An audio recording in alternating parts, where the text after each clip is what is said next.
When the COVID-19 virus began in Wuhan, China, the Chinese government in effect quarantined an entire city. Millions of people were not allowed to leave. Can the US government do something like that if the coronavirus springs up in, for example, Los Angeles?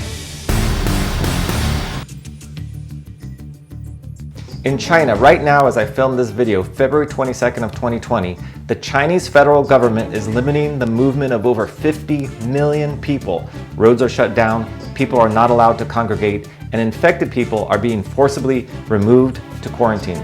Could the US federal government legally shut down a city, restrict a citizen's ability to gather in the city, and forcibly remove victims to hospitals?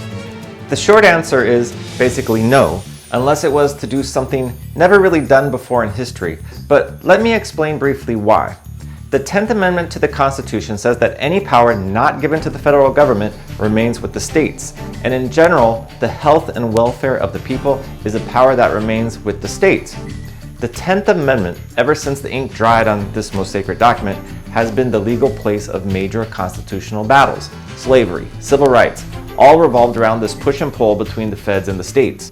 And so does the marijuana legalization battle as well, just in a much more chill way.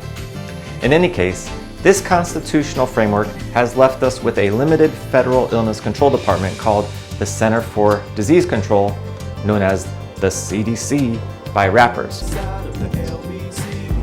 The CDC does have some power, though, but only in constitutionally recognized places, our borders, ports of entry, and at state lines.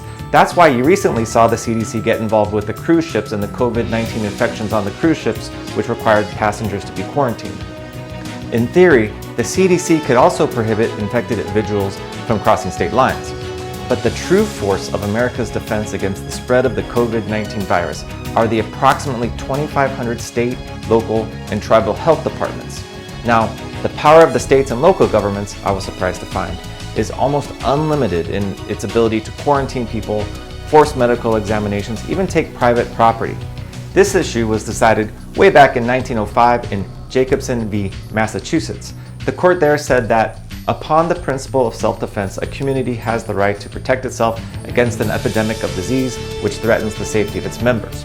And then during the Spanish flu epidemic in 1918 and 1919, you in fact did see the state and city health departments extensively quarantine and restrict the gathering of people.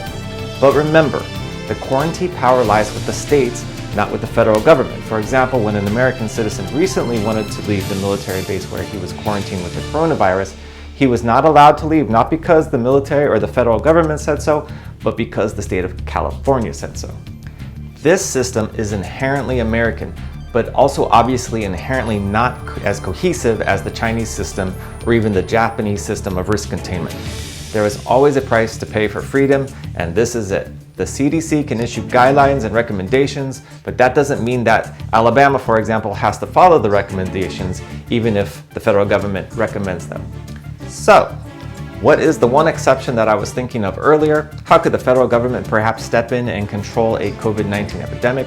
Well, it's never been done before, but the federal government has declared martial law in the past. Martial law being where citizens' rights are suspended and the military takes over. In the past, martial law has been declared after national disasters, after local rebellions or uprisings, usually improperly. Hawaii was under martial law for most of World War II. However, martial law has never been stretched to cover anything like a flu epidemic. And who would make that call if the federal government wanted to try? The President of the United States, Donald Trump. And that would be extremely interesting. And on that note, I leave you for today.